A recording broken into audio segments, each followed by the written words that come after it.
میں ڈوب کر سوچو، دل حسینیت، نفس یزیدیت، دل اور نفس میں دونوں میں روز جنگ ہو رہی ہے۔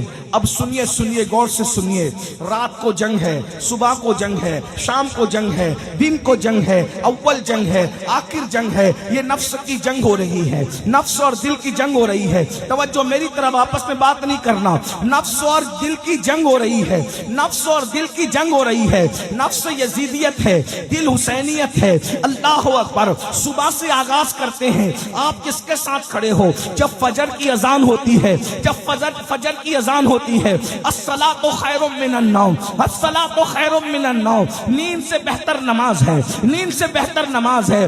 دل کہتا ہے، حسینیت کہتی ہے، چل چل اٹھ بستر چھوڑ دے اور نماز کے لیے تیار ہو جا۔ تو نفس یزیدیت کہتی ہے، ارے ابھی سو جا، اتنی اچھی نیند آ رہی ہے، سکون کی نیند آ رہی ہے۔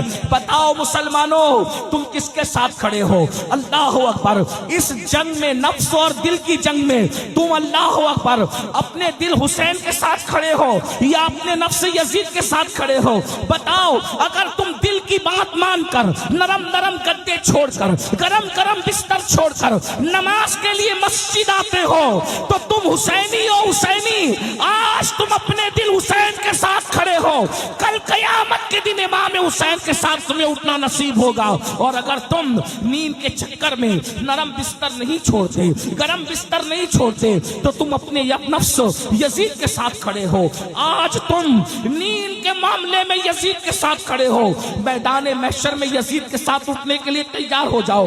مولانا بچا نہیں سکیں گے، مولانا بچا نہیں سکیں گے، پیر صاحب بھی تمہیں یزید کے خیمے سے کھینچ کر امام حسین کے خیمے میں نہیں لا پائیں گے۔ کیوں؟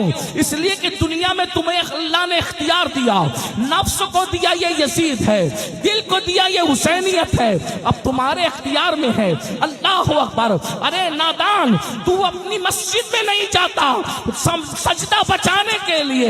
امام حسین تو مدینہ چھوڑ کر کربلا گئے تھے سجدہ بچانے کے لیے، وہ سینکڑوں کلومیٹر طے کرتے ہیں سجدہ بچانے کے لیے، اور تو چند قدم چل کر مسجد میں نہیں جاتا سجدہ بچانے کے لیے؟ بتا میرے بھائی کہ تو امام حسین کے ساتھ کھڑا ہے، کیا تو یزید کے ساتھ کھڑا ہے؟ میں تمہیں یزیدی کہنے نہیں آیا، اتنی ہمت میرے اندر نہیں ہے۔ اللہ کرے تم سب حسینی ہو، تمہاری نسلیں حسینی رہے، لیکن ایک بات تو سچی ہے نا؟ اللہ اکبر۔ بولو، یزید تو نماز مٹانا چاہتا تھا، یزید تو سجدہ مٹانا چاہتا تھا، یزید تو مسجدوں کو بند کرانا چاہتا تھا، یزید تو کلمے کو جو ہے وہ اس کی حقانیت کی آواز کو دبانا چاہتا تھا۔ میرے امام نے اللہ اکبر علی اکبر جیسا بیٹا قربان کیا۔ میری قوم کے جوانوں، اللہ تمہیں جب اولاد دے گا تو تمہیں پتا چلے گا کہ بیٹا کتنا قیمتی ہوتا ہے۔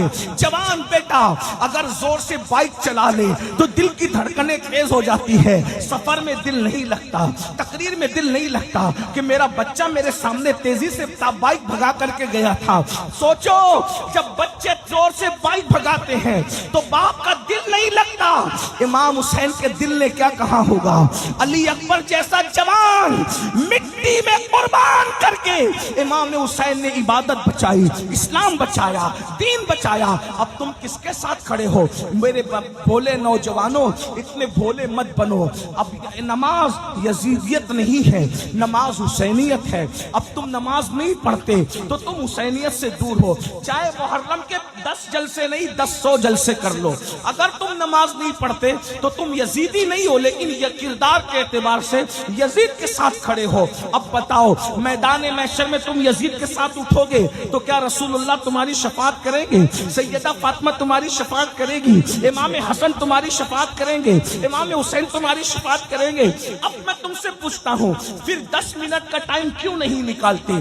آپ سردی میں اتنی بارش میں بھیگ بھیگ کر جلسہ سن رہے ہو، جلسہ سن رہے ہو نا، سید کی تقریر سن رہے ہو امام حسین کے حوالے سے۔